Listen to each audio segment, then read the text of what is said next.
Hi everyone, my name is JJ, and in this presentation I'll be looking at Prague, the capital of the Czech Republic, and asking, how well is this famous city actually dealing with diversity and inclusion?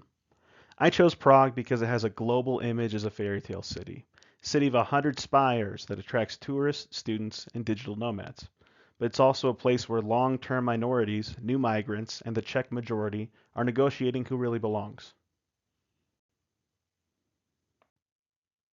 Prague has about 1.4 million residents and is the political, economic, and cultural center of Czechia.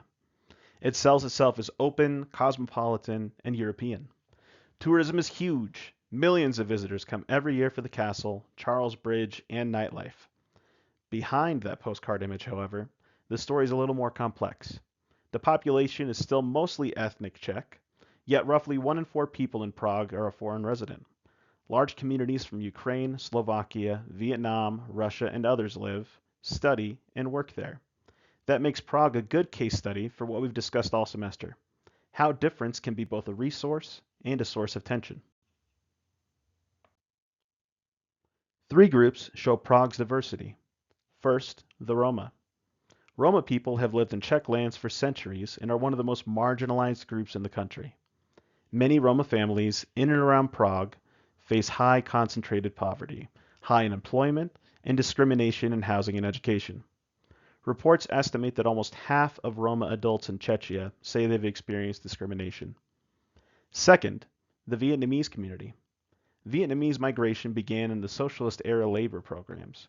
Today, they are among the largest non-European minority and the largest Asian community in the country, especially visible in Prague's markets, convenience stores, and restaurants. They contribute to the economy, but still deal with stereotypes and language barriers. Third, Ukrainians. Since Russia's full-scale invasion in 2022, the Czech Republic has taken in hundreds of thousands of Ukrainian refugees, and many live in Prague. Most are women and children trying to rebuild their lives while their partners remain in Ukraine. So on paper, this is a highly diverse city. The key question is, how inclusive is it in practice? Prague has taken some steps towards inclusion. The city has a national minority council, recognizes several national minorities, and funds cultural events, language programs, and NGOs that work with migrants and Roma families. At the same time, patterns we've talked about in Difference Matters are very visible. One is structural discrimination.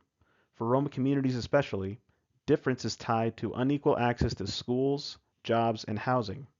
A well-known European Court for Human Rights case found that Roma children were being disproportionately placed in special schools with a reduced curriculum, which counts as indirect discrimination. Even when discrimination is illegal on paper, institutions can quietly reproduce inequality. Another issue is the othering and stereotyping.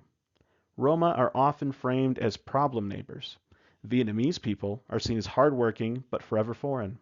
Ukrainians may be welcomed as good refugees, but they're also blamed for pressure on housing and services. These narratives position the Czech ethnic majority as normal and everyone else as outsiders. Three course concepts help us analyze this situation. First, the social construction of difference. Prague is not diverse just because people look or sound different. Difference becomes meaningful when society assigns value to it. Being a wealthy tourist is treated very differently from being a Roma tenant or a low-wage migrant worker, even though all are outsiders in some way. Second, intersectionality. A Roma woman in Prague may face barriers not only because of the ethnicity, but also her gender and class. A Ukrainian single mother is affected at the same time by refugee status, language, childcare responsibilities, and work restrictions. Policies that only look at one identity at a time miss how these factors stack and intensify marginalization. Third, privilege and standpoint. Most city leaders and planners are part of the Czech majority. Their standpoint shapes what they view as normal: education, housing, or policing. If Roma, Vietnamese, and Ukrainian residents are not at the decision-making table, their experiences with overcrowded housing, racial profiling, or language access stay invisible. So what are the effects of diversity and the lack of inclusion on Prague? On the positive side, diversity clearly enriches the city. Migrant labor supports construction, services, and healthcare. Vietnamese markets, Roma music, and Ukrainian cultural events add to the city's culture. Diversity also supports the economy by filling labor shortages and connecting Prague to a global network. On the negative side, when diversity is not matched with inclusion, it creates parallel worlds. The historic center can feel like a playground for tourists and expats, while Roma families are concentrated in neglected housing estates on the outskirts. Vietnamese and Ukrainian workers do essential jobs, but may still be treated as temporary or less truly Czech. This separation feeds resentment, fear, and misinformation on all sides. What could Prague do to move from symbolic diversity to real inclusion? I'll highlight 4 steps. First, more inclusive education. Desegregate schools and invest in high quality education for Roma and migrant children, with teaching assistants from those communities, language support, and anti bias training for teachers. Second, meaningful participation. Strengthen minority councils and neighborhood forums so Roma, Vietnamese, and Ukrainian residents can help decide on housing, policing, and youth programs. This reflects the idea from our course that people most affected by policies should have a voice in shaping them.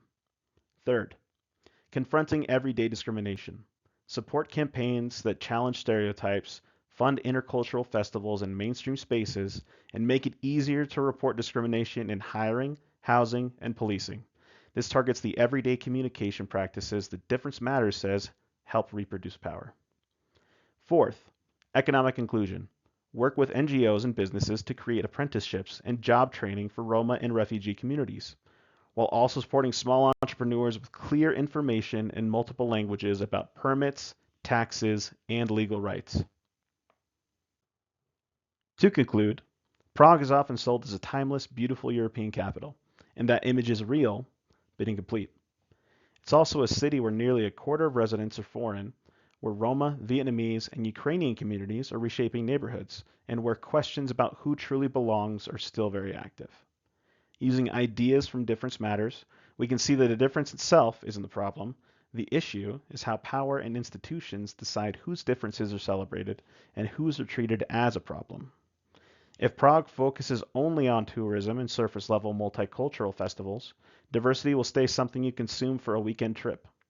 If it invests in inclusive schools, shared decision making, anti discrimination work, and economic opportunity, it can become not just a city of beautiful spires, but a city where every different community genuinely shares a future.